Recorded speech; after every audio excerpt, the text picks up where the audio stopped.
Hey everybody, I'm Bede, aka the Terrible Australian at supermarsy.com, and welcome to the 14th edition of my 2015 MIFF video reviews.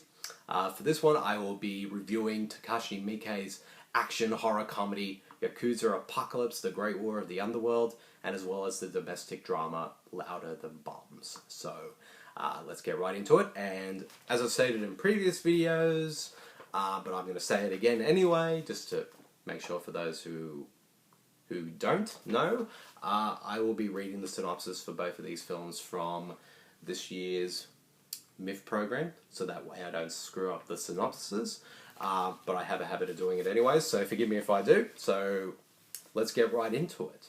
First up, of course, is YAKUZA Apocalypse, The Great War of the Underworld. Kimura, a hero-worshipped YAKUZA boss, is seemingly unkillable. It turns out he's a vampire, then not immune to death if delivered via beheading. Before he dies, he bites his trusted underling, Kageyama, who vows vengeance on his beloved boss's killer. From here, things get weird. Really weird. And that last part of that synopsis is not lying. This is probably one of the weirdest films I've seen for a while. And it's weird though because the fact is, like, even though yes, I did read the synopsis out and that is the plot of the film, I'm not gonna lie, I honestly had no idea what was going on half the time. And in a way, this film is a mess. Like, it's no joke. This film is a complete, utter mess. But at the same time, I enjoyed it because of that. Usually I would hate something if it was a mess, but in this regard, it actually kind of suits the film.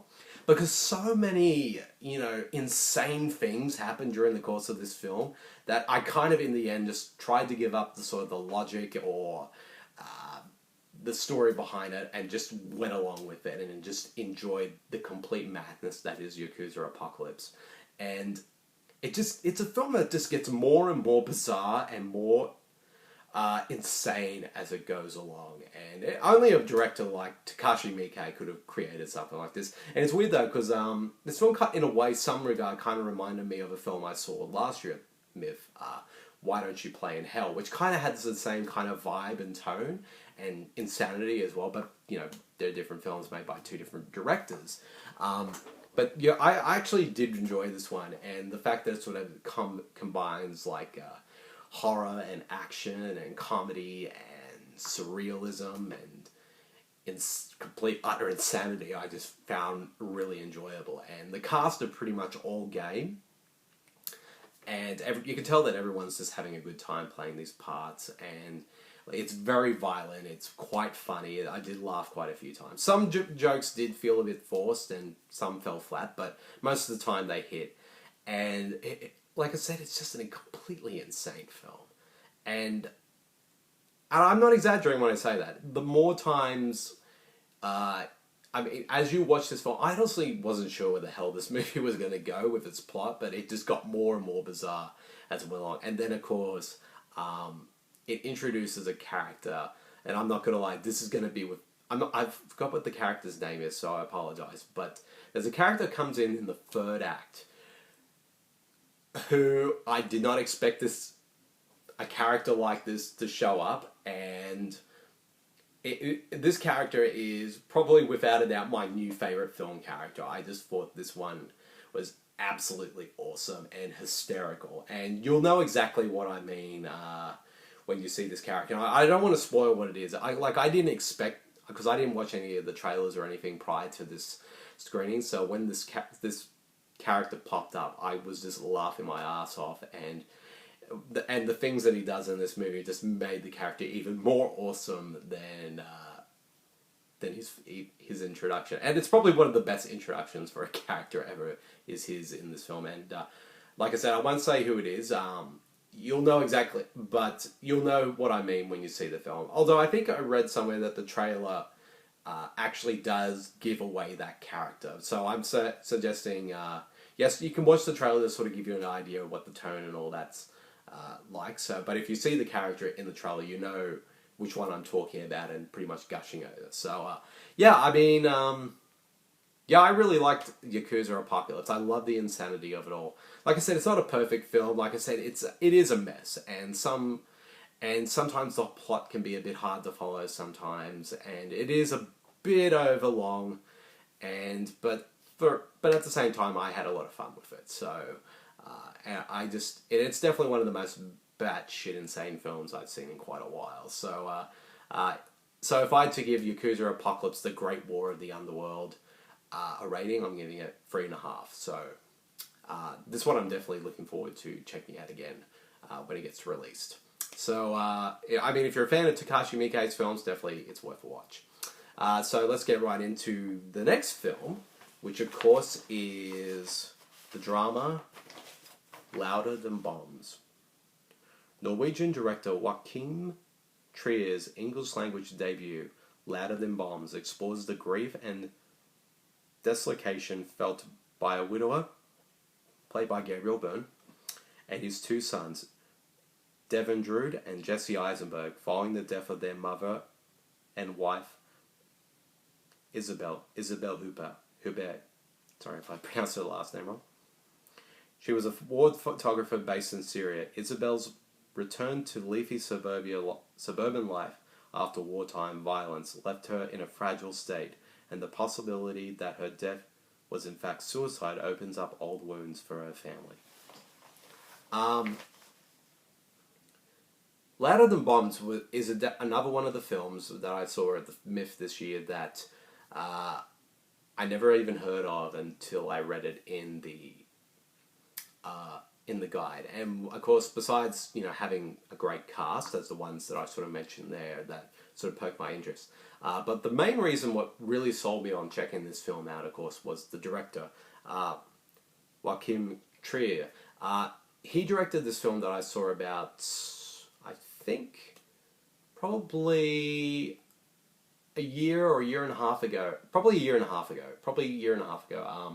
called Oslo, August 31st. And when I saw that on TV one night, and I just thought it was an absolutely terrific film. And his work on that film made him a director to watch for me. So when I heard he was directing Louder Than this, he has a new film out, and it's this one, I just knew I had to see it. So I have to say, overall, I really like this movie as well. And I mean, it didn't affect me as much as Louder Than Bombs did. I mean, sorry, forgive me. It didn't. Louder Than Bombs didn't affect me as much as Oslo, August 31st did.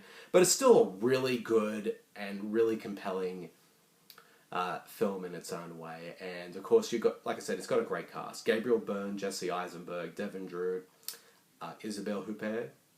I hope I pronounced her name wrong. So I hope I didn't pronounce her name wrong. But if I did, please forgive me. And also, it includes David Strathairn and Amy Ryan are in this film as well. So everyone does a really good job. But it's really the four main roles of Byrne, Huppert, Eisenberg, and Drood, who are kind of the main center of this film. And they're all terrific in their roles. And each one has a really good and really complex character to play, and each one sort of is dealing with something dramatic in their own lives. And once this, and as the story progresses, we kind of go into that. And what's interesting is because the film takes a very non-linear approach to its story. So we go from one character to another, we go to the past, the present, and it's just, usually in films like this, they can be a bit hard to juggle, but I thought Joachim Trier did a great job with this one. I think it's really well directed. At times it does have a sort of a TV kind of feel to it, but at times it does have a very cinematic feel as well. And it's also quite well written. And there are sort of moments where when we sort of spend alone time with a character, we kind of get inside their head because they sort of narrate how they feel. It's not something that constantly happens, but it happens every now and again with some of the characters every now and again. And it's definitely an ambitious film, at least on a technical and storytelling level. But I thought the film did a really good job at sort of exploring that. And sort of the more I think about this film, the more I really like it. And one of the things I really found surprising about it It's from when people sort of think of a domestic drama, you know, you got families fighting and people screaming and at each other. Surprisingly, there's not a lot of that, and even when it is, it only happens very quickly, and it's just really about this family that's torn apart who is trying to, you know, get back together again and trying to find some meaning in their lives again. And the film sort of does that in a way that's very captivating and engaging and beautifully done. And of course, Devin Drew, who's an actor I've never heard of before. I'm not sure if this is his first film or not, but he was definitely one of the standout, and he sort of really captures that sort of lonely, sort of angry, sort of teen, that in a lot of ways I think a lot of us could, who's also in mourning as well, and he's confused about life, and he does a great job at sort of conveying that in a way that doesn't feel usually with, you know, irritating, because usually characters like this, they can end up being just kind of unlikable or unsympathetic, but he brings a lot of sympathy to the character in this film, even though he's sort of like is angry with the world and whatnot. But overall, I think this is a really good film. I really was surprised by this one. And like I said, I don't think it's as fantastic as Oslo August 31st was.